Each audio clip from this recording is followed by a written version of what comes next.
beautiful British birds are a much treasured addition to the nation's countryside. Not that they're exclusive to rural landscapes.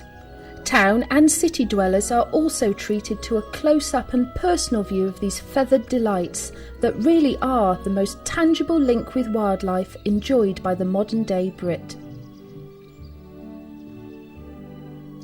For some species of bird, a friendly association with humans is positively welcomed. For others, it's avoided at all cost.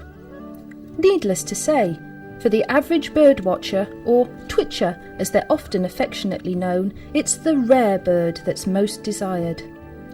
Keeping a record of birds that have been spotted can get to be a fairly competitive business, but there's nothing that can match the satisfaction of catching sight of a rare specimen and being able to make an accurate identification from just the briefest of glimpses.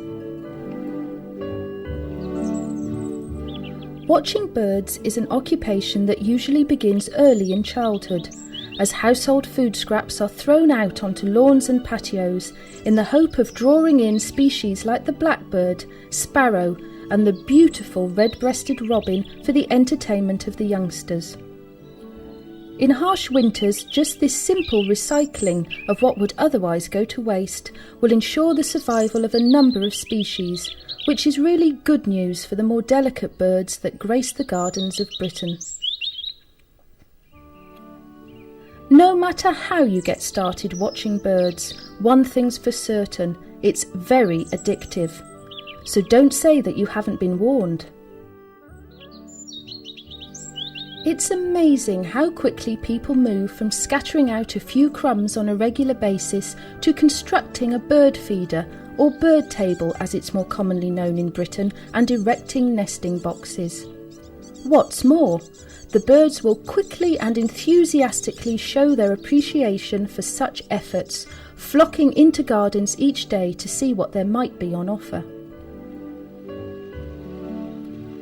Although drawing birds into a location where you can see them day by day is wonderful, giving you a real understanding of a bird's hectic lifestyle, in a country like Great Britain, where even the most dedicated city slicker can reach parks and woodland with relative ease, one of the great delights of birdwatching comes from getting out and about to see different species in their natural habitat.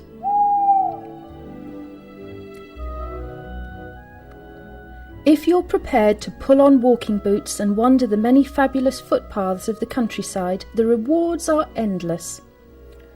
This is Yorkshire, in the north of England, where the Pennine Way, one of Britain's best-loved footpaths, leads visitors over the moors to a countryside where wildlife can flourish undisturbed by heavy traffic and pollution. You can only reach such a classic beauty spot as this on foot, and with clear air and good visibility it's about as good as it gets. So don't forget the binoculars and the camera.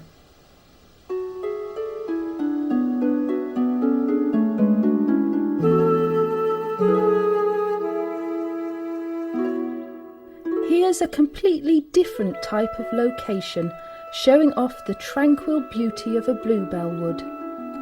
Bluebell flowers only carpet woods like these for a very brief spell, with a blue haze and intoxicating perfume greeting anyone who passes this way.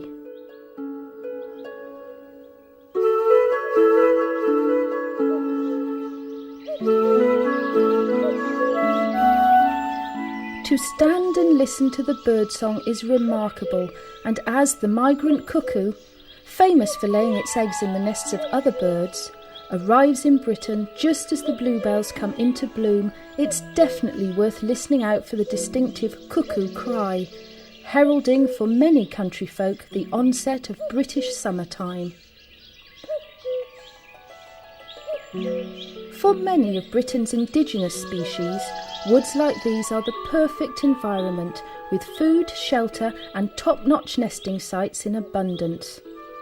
Learning to walk quietly through woodland will provide you with great birdwatching opportunities, but you must listen carefully for calls and birdsong and watch attentively for the flutter of wings.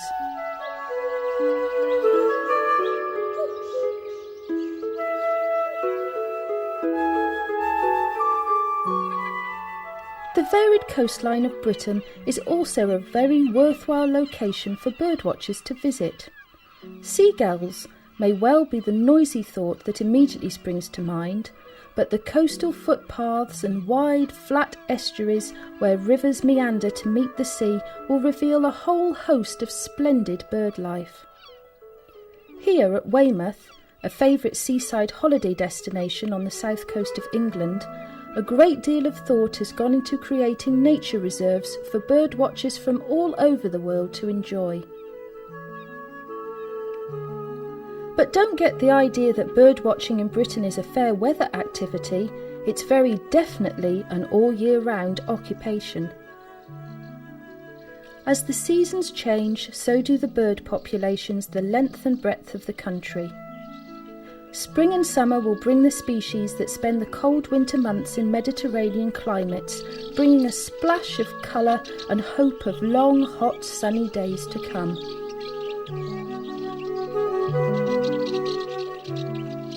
Sadly, the British summer doesn't always live up to this promise, but when it does, with birds in profusion gracing a glorious blue-skied, cloudless day, there's no better place on earth for a bird watcher to be.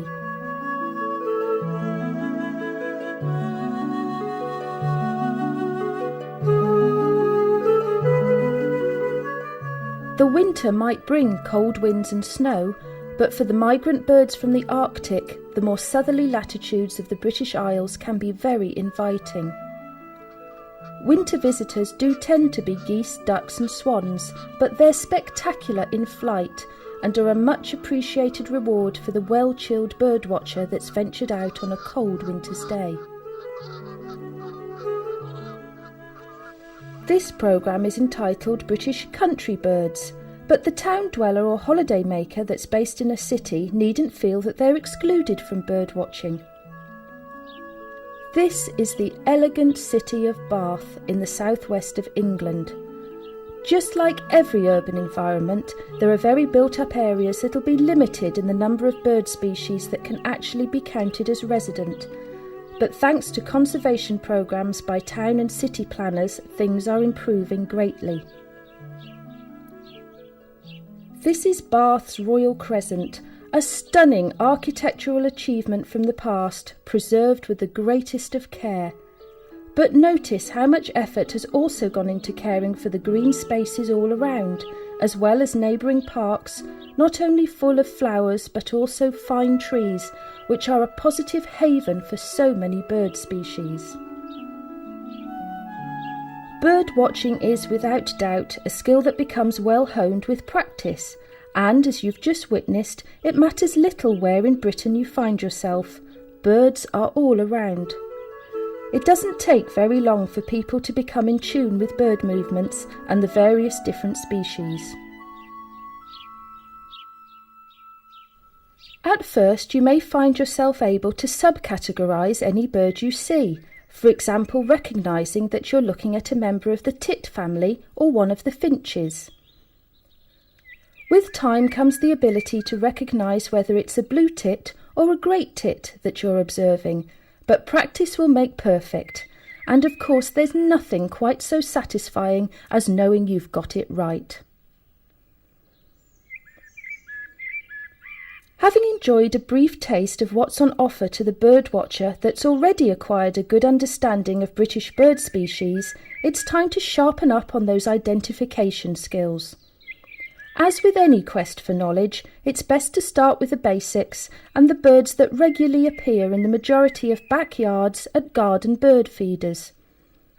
Even without the benefit of a garden, just a window ledge will be an equally good place to put food out for the birds. And OK, you won't attract some of the rarer species that you'll get to see in this programme, but you never can tell what might turn up. Besides, the house sparrow and chaffinch, for example, are two of the most common species to be found in Britain, but they're no less beautiful or attractive to watch simply because they're in abundance.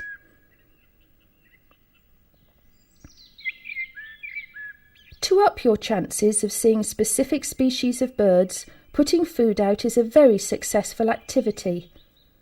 Also, providing fresh water all year round is of vital importance, not only for drinking, but also for bathing, a delightful sight for anyone lucky enough to witness this most frenetic piece of bird activity.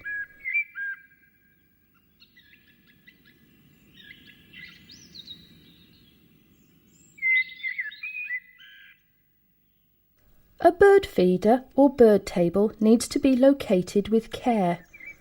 First and foremost, you want to be able to see what's going on without disturbing the birds that they're feeding. You also need to appreciate that birds will approach even the most sumptuous banquet of their favourite food with the greatest of caution. Plenty of bushes, tree branches, fence posts, or even a washing line strung across the garden will provide perches for the birds to sit upon as they decide whether to trust the situation. Some birds are more dominant than others, and there is a distinct pecking order, with the less assertive species having to sit and wait their turn before they attempt to take your offerings. As well as putting food out on a flat surface, hanging nuts, seeds, and the bizarre concoction of birdie treats that is a fat ball will attract species that would otherwise shy away.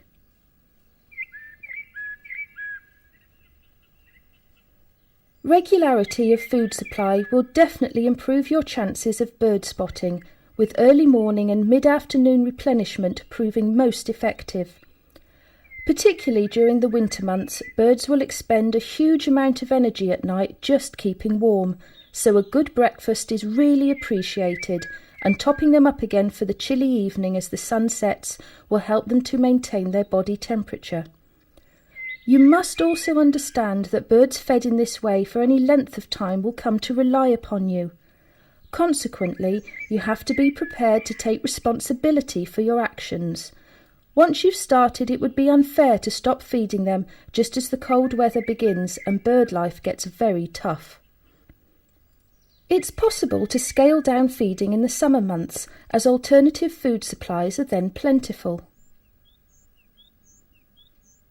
So, what do you actually feed the birds? As mentioned earlier, the most common starting point is breadcrumbs, which are perfectly acceptable, but not a particularly nutritious type of food. Wholemeal bread has much greater food value, which is of course equally as true for humans as it is for the birds. The next progression is invariably to seed mixes that can be bought from pet stores. Sunflower seeds are a great favourite, and black sunflower seeds are in a league of their own as an attractor and will make you extremely popular with your new feathered friends. Fruit and nuts, especially peanuts, will always be of great value when it comes to enticing birds into your gardens and keeping them there. Finches are notorious for disappearing off to the countryside at harvest time in search of berries and fruit, so adding a generous supplement of windfall and apples to your bird table will certainly help to keep them in view.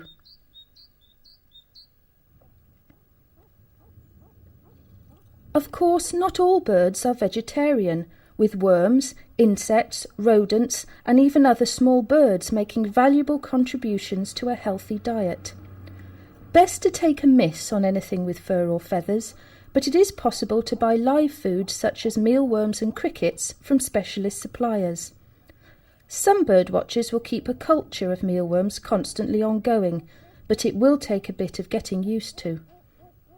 Nevertheless, birds like the friendly little robin will go crazy for mealworms, and many of the best photographs of this species have been taken with the help of a mealworm bribe. The feeding of birds is a huge subject, and as your interest in birdwatching increases, you'll soon become acquainted with the most effective offerings to make. However, this quick guide will certainly be enough for anyone who's just starting to birdwatch or who may be a temporary visitor to the British countryside.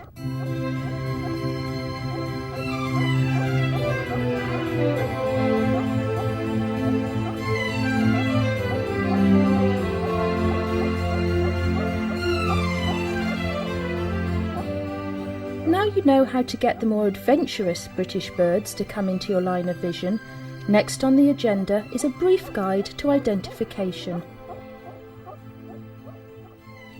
One of the most frequently spotted birds in Britain is the blackbird, which is seen just about everywhere and is a great species to start with. There's a famous children's nursery rhyme: "Sing a song of sixpence, a pocket full of rye, 24 blackbirds baked in a pie," which dates back to a time when birds of every description were eaten, but it's only the domestic cat that will find the blackbird appetising today. However, it will take the stealthiest, most skilled feline hunter to catch a young specimen, as blackbird parents are fiercely aggressive, attacking any pet cat that comes too close to their nest. Anyone that listens to the dawn chorus will quickly be able to identify the fluent, melodious song of the blackbird.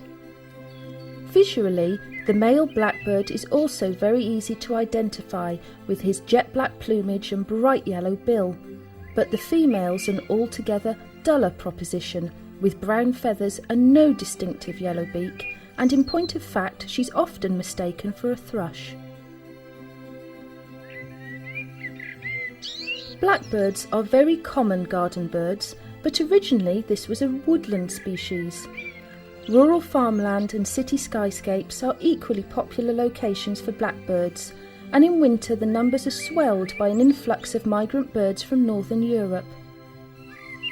Blackbirds become scarce in the autumn when they disappear to moult, but they soon return with resplendent plumage for the winter.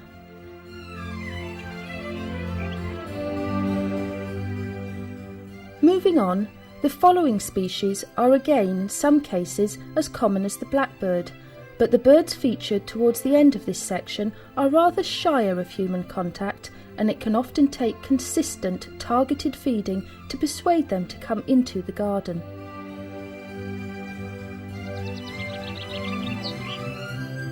When you first set eyes upon a chaffinch, it looks as though it ought to be a very rare specimen indeed. With a lovely blue-grey crown, bright pink breast and rich chestnut-brown back, the male is a stunning sight, and although the female's rather duller, she's nonetheless a very pretty bird. The chaffinch also has a wonderfully cheerful, rollicking song that's an added bonus for the birdwatcher, particularly in the early months of the year. In the autumn, large flocks of chaffinches gather together and fly off to the countryside to enjoy the rich natural harvest. Through the winter months, the resident chaffinch population, which is actually in excess of 7 million, is quadrupled as an influx of migrating birds swell their numbers.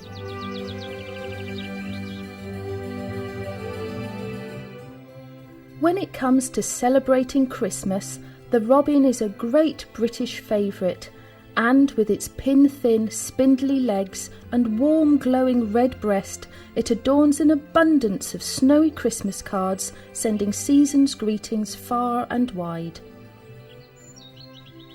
Although this would suggest that this is a winter species, it's not the case, as robins are visible all year round.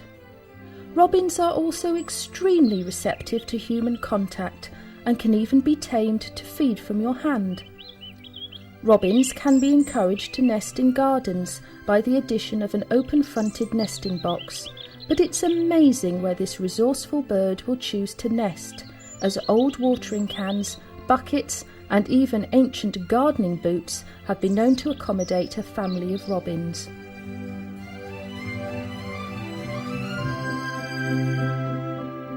The story of the house sparrow is one that's becoming all too familiar in the British bird world.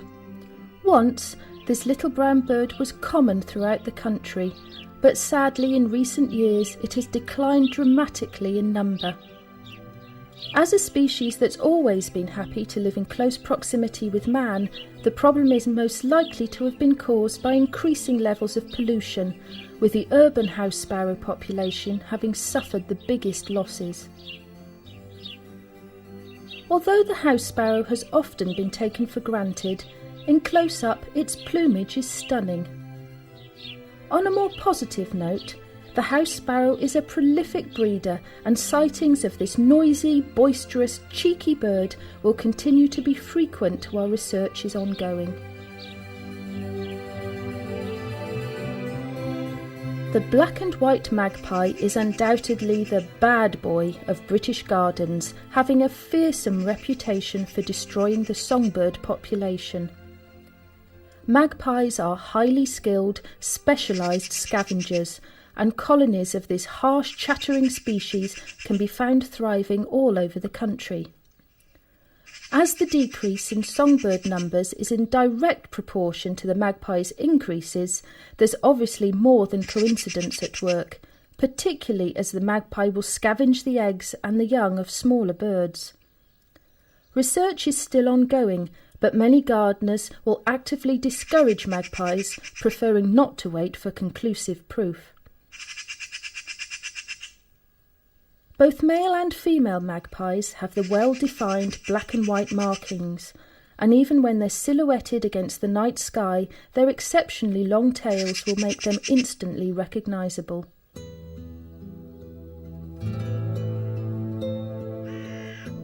The big black crow is a bird with a sinister reputation thanks to its scavenging lifestyle. This opportunist with powerful beak and almost blue-black plumage can make a meal of all manner of wildlife casualties, and has even been known to steal eggs and the nestlings of other birds. In fact, the crow will adapt to almost any circumstances, finding food in the most unlikely places, and this intelligent survivor will live very successfully in both town and country environments. Despite the threat that the adult crow can pose to the young of other species, they do make extremely dedicated parents to their own offspring, and crows also pair and remain faithful for life, building large, bulky nests high up in the treetops.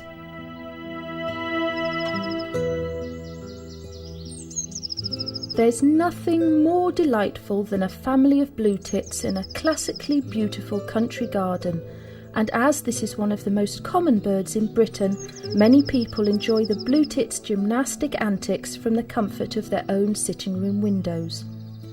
Not only does this stunning little bird provide great entertainment, it's also of immense value to the organic gardener, as the blue tit will voraciously consume a whole host of common garden pests.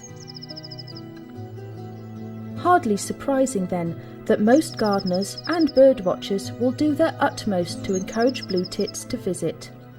A ready supply of peanuts at the bird table is sure to bring them in, and the strategic construction of nesting boxes will frequently persuade them to stay.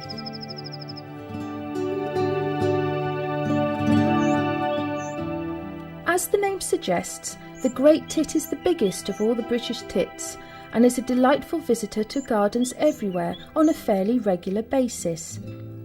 It's not quite as common a species as the ubiquitous blue tit, but sightings are frequent, and identification is fairly straightforward, mainly due to the size and the great tit's distinctive large black cap. This is predominantly a woodland bird, but it certainly discovered the value of well-stocked garden bird tables in winter. However, the great tit will always do far more than just sing for its supper, as they are extremely valuable when it comes to pest control, scooping up caterpillars to feed their young that would otherwise destroy the keen gardener's precious plants.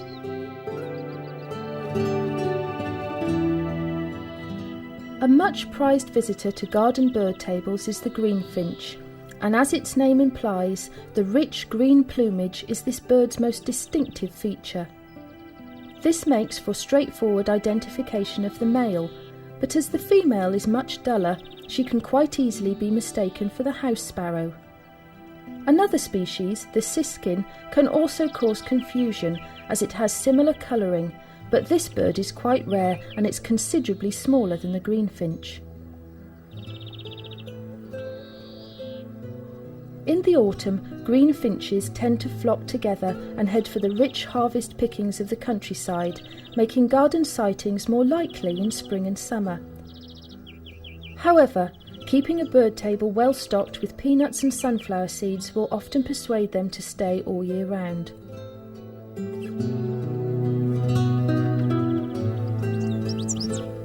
The lovely markings of the goldfinch and its beautiful melodic song almost proved to be its downfall in Victorian Britain, as it was much prized as a caged bird.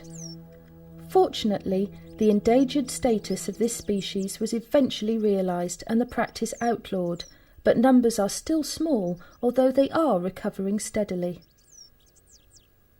Male and female goldfinches have stunningly colourful faces, and their beautiful black and gold wings make a wonderful display in flight. Out in the wild, weed seeds including thistle and dandelion are the mainstay of the goldfinch's diet, but twitchers that load their bird tables with black sunflower seeds are often rewarded with sightings of this elusive bird, particularly in the summer months as some goldfinches migrate south for the winter.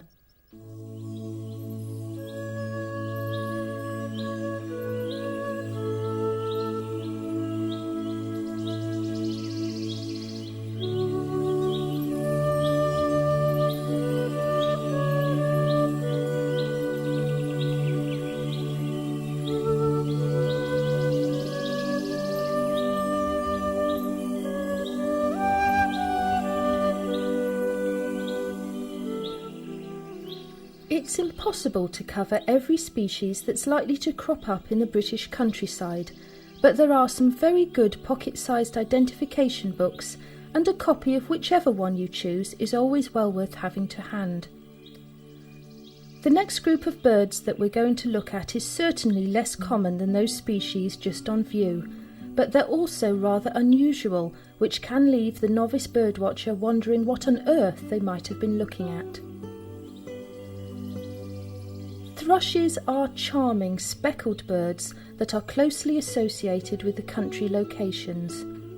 The song thrush, as its name suggests, has a stunningly beautiful voice, but it's the missel thrush that has the most unusual behaviour traits, and this is the one featured here.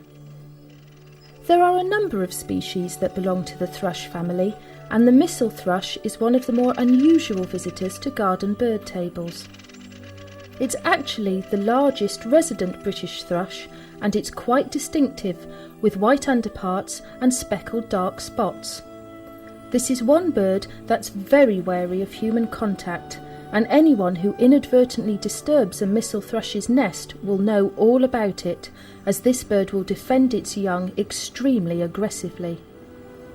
Missel thrushes are spotted more frequently in country locations rather than urban environments, and it's even known by the ancient name of stormcock in rural communities, because during bad weather it will sing its heart out from the top of trees and church steeples.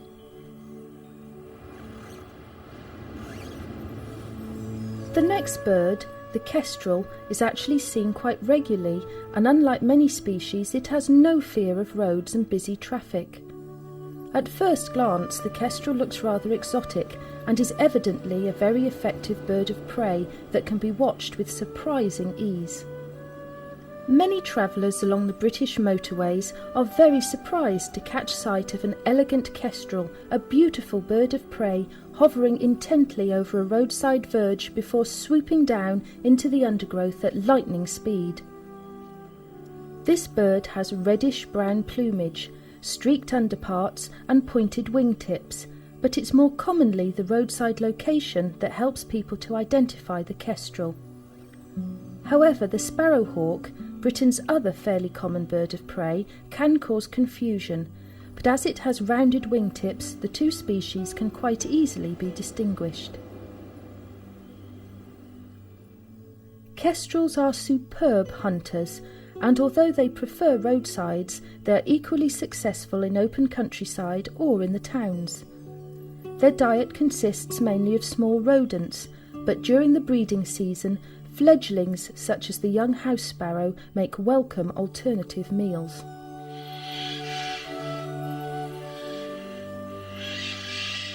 Moving on to the jay, and sightings of this bird are much less frequent but undoubtedly highly prized. Not only is this species quite rare and very shy, it's also one of the most beautiful birds to be found in Britain. It's unlikely that the average garden birdwatcher will be lucky enough to see a jay, but those that venture out into woodland, whether walking, horse riding or cycling, are in with a much better chance of spotting this elusive bird. This beautiful creature is extremely wary and will fly off at great speed at the slightest disturbance, so birdwatchers must be as quiet as possible.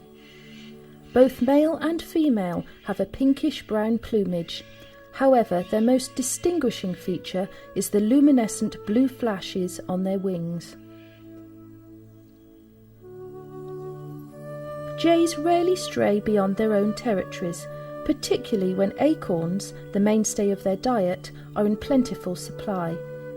It's only when the acorn crop fails that they'll move further afield in search of sustenance.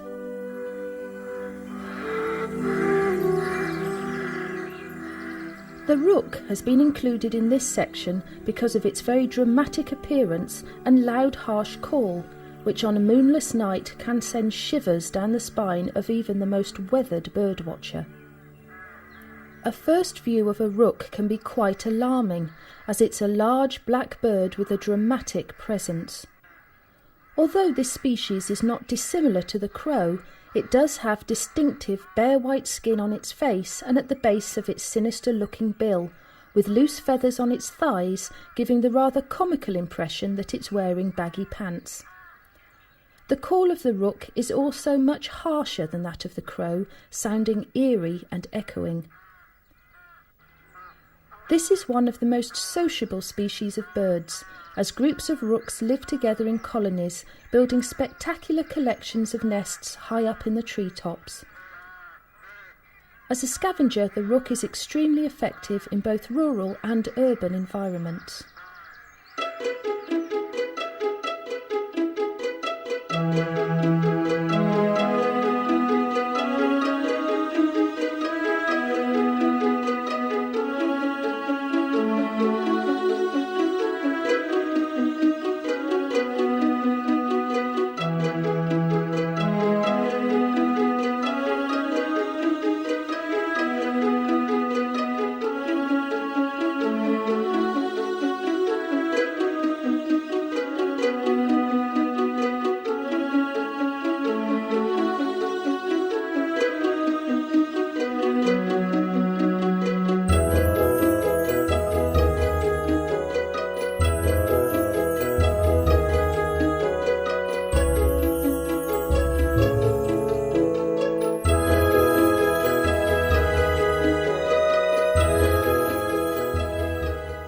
Now, here's a spectacular-looking bird that will certainly surprise anyone watching at a country garden bird table.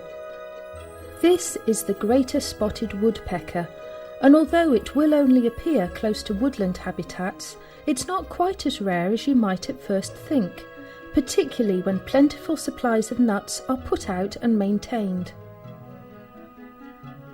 Males and females are similar to look at, both equally vibrant.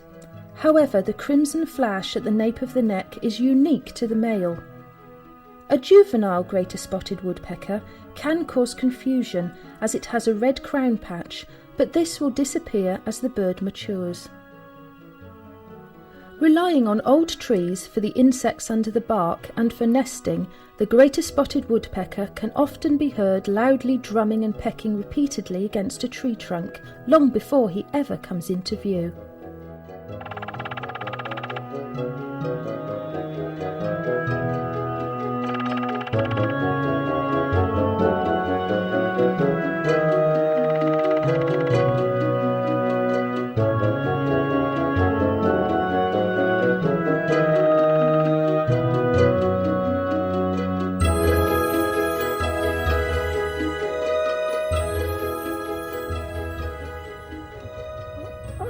The last species worthy of mention is the pheasant, a vibrantly coloured bird that is the epitome of country life. Reared as a game bird on the last remaining country estates in Britain for winter shoots, the pheasant is still an aristocratic source of both sport and food.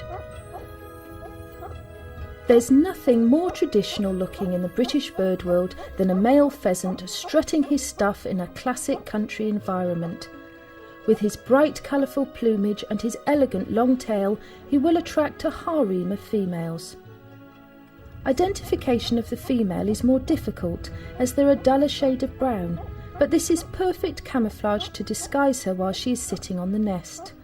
This is of vital importance as pheasants nest at ground level, and this is the only protection that they have at their disposal. Although modern-day pheasants are often bred under artificial conditions for food and sport, there are still many wild pheasants living in the countryside, and they certainly appreciate a well-stocked garden bird table.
Programme about the birds of the British countryside would be complete without a section on owls, a creature often associated with wisdom and the ebb and flow of the traditional country way of life.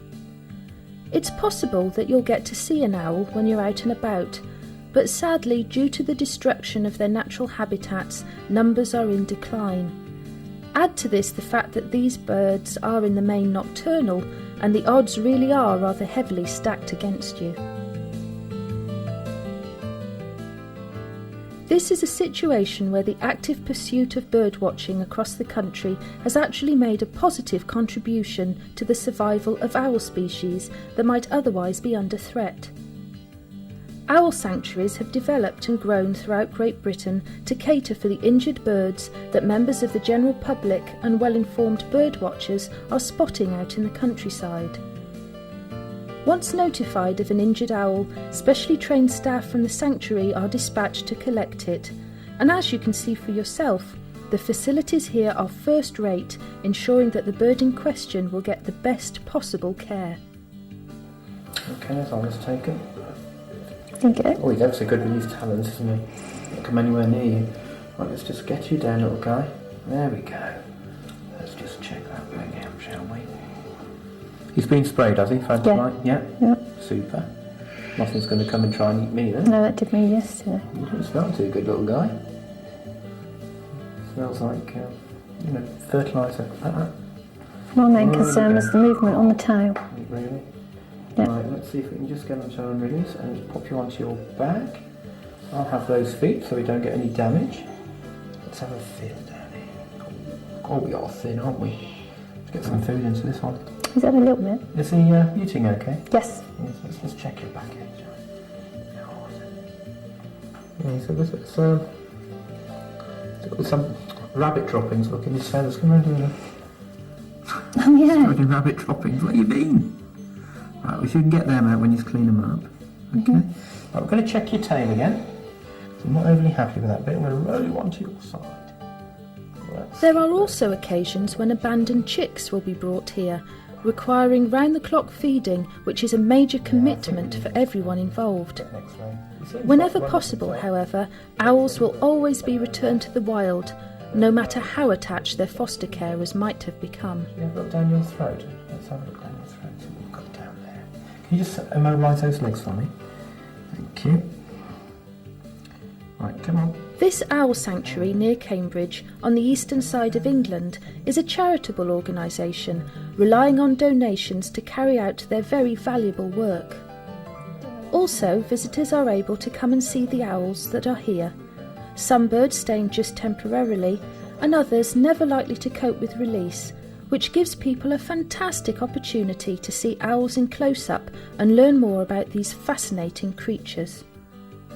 We can also take a look at 3 of the owl species that you're most likely to see or hear out birdwatching in the British countryside, safely protected in residence at the Owl Sanctuary.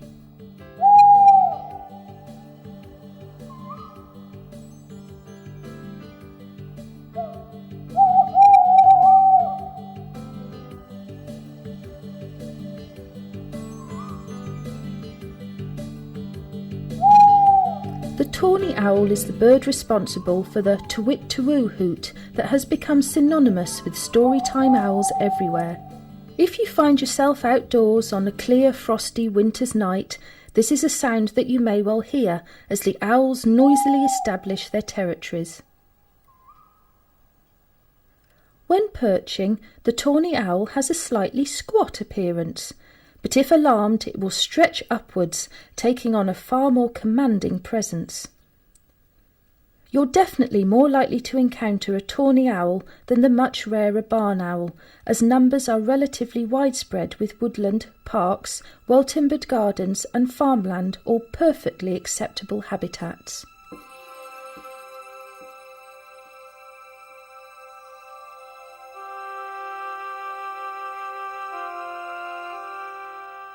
The other species of owl that can sometimes be mistaken for a tawny is the little owl, simply because the mottled brownish-grey colouring is very similar.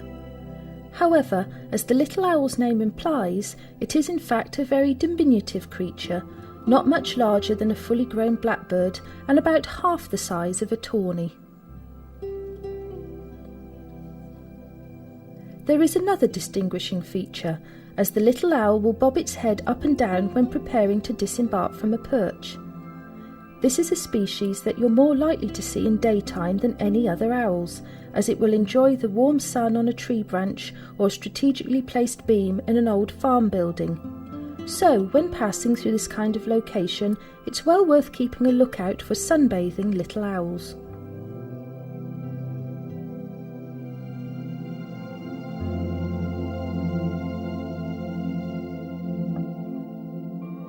The Owl Sanctuary is without doubt the most likely place for you to see a barn owl, as they have become rather rare.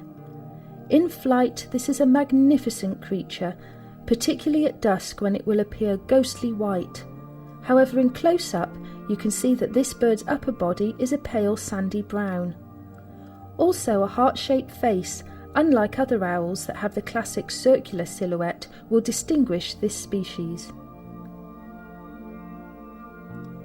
The best time to see a barn owl is at dusk or dawn, when it's hunting for food over meadows, rough grazing land or roadside verges.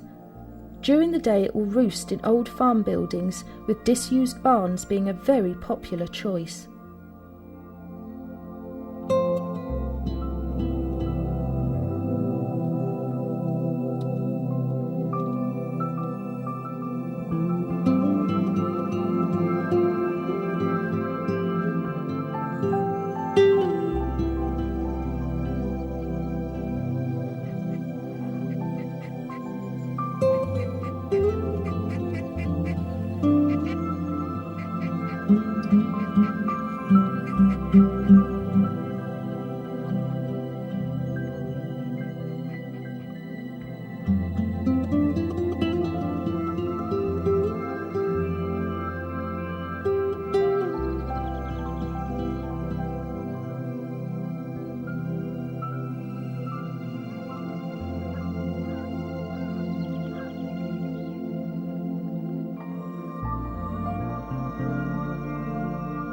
As our tour around the British countryside in search of the many bird species that occupy the various habitats draws to a close, it's time to head for the water in search of a selection of beautiful wetland birds that are an absolute delight to watch.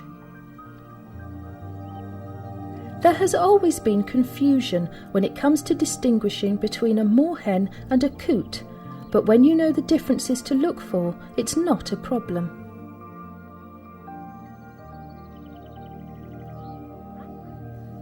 There's something faintly comical about the attractive dark brown moorhen with its bright red forehead and yellow-tipped beak when it's squabbling with neighbours over boundaries. Quarrels can be very noisy, as this charming little waterbird is remarkably territorial. Although confusion between the moorhen and the coot can be common, out on open water they're fairly straightforward to distinguish. However, as the moorhen spends considerable amounts of time amongst waterside vegetation, it's not always so easy. A rear view is helpful here, as when the moorhen moves there's a flash of white undertail feathers. This species is widespread throughout, resident on ponds, lakes, marshes and rivers. They can also be seen regularly feeding in open fields, often at surprising distances from the water.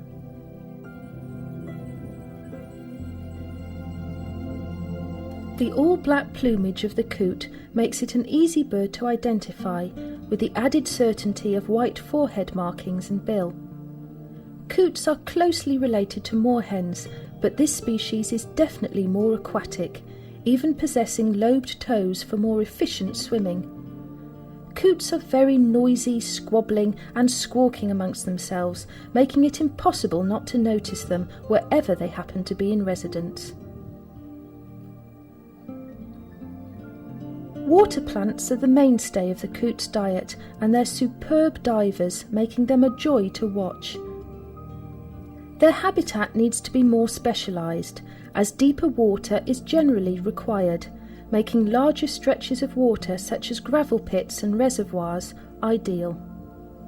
Nevertheless, smaller ponds and rivers do make perfectly adequate locations if there are a few deeper patches of water.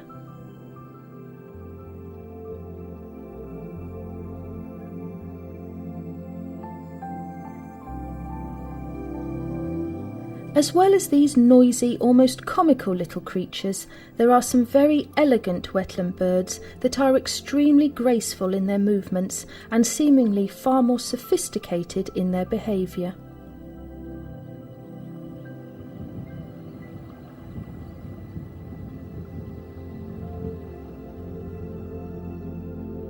The elegant dark crest and ear tufts of the great crested grebe make this a beautiful species to watch.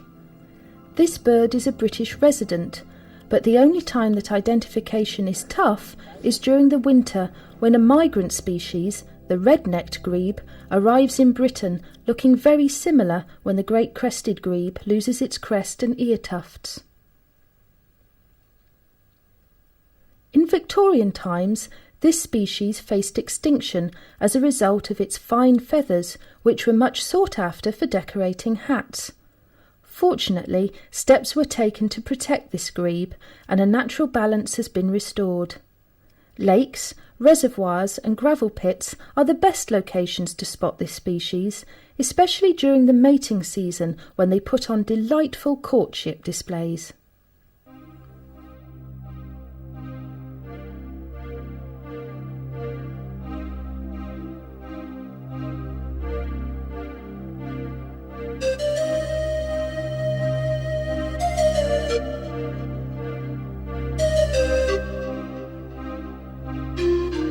The sight of a grey heron at the water's edge is an absolute delight for the birdwatcher, and it will only move should a fish catch its eye, at which point the long neck will extend at lightning speed to grab its prey. This bird is unmistakable, with grey and white plumage and distinctive black crest. Even in flight, with head and neck drawn back, legs stretched out behind and rounded wings flapping to a slow rhythm, the heron is easily identified. As well as fish, the heron will also take frogs, voles and unsuspecting young birds. Nests are large, rather clumsy and made of sticks, and can usually be found in trees, reed beds and on occasion up on cliff tops.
heron to preside over his territory, you'll hopefully have gained a wide-ranging view of the type of species that the observant birdwatcher can spot with the most basic of identification skills when starting out. It is an activity that will become an obsession, and that in itself is a very good thing. An interest in birds and a desire to know more about their habitats and lifestyles will do much to ensure the survival of every bird species that you've seen in this programme. And of course, the many more that live often unnoticed amongst the green and pleasant lands of the British countryside.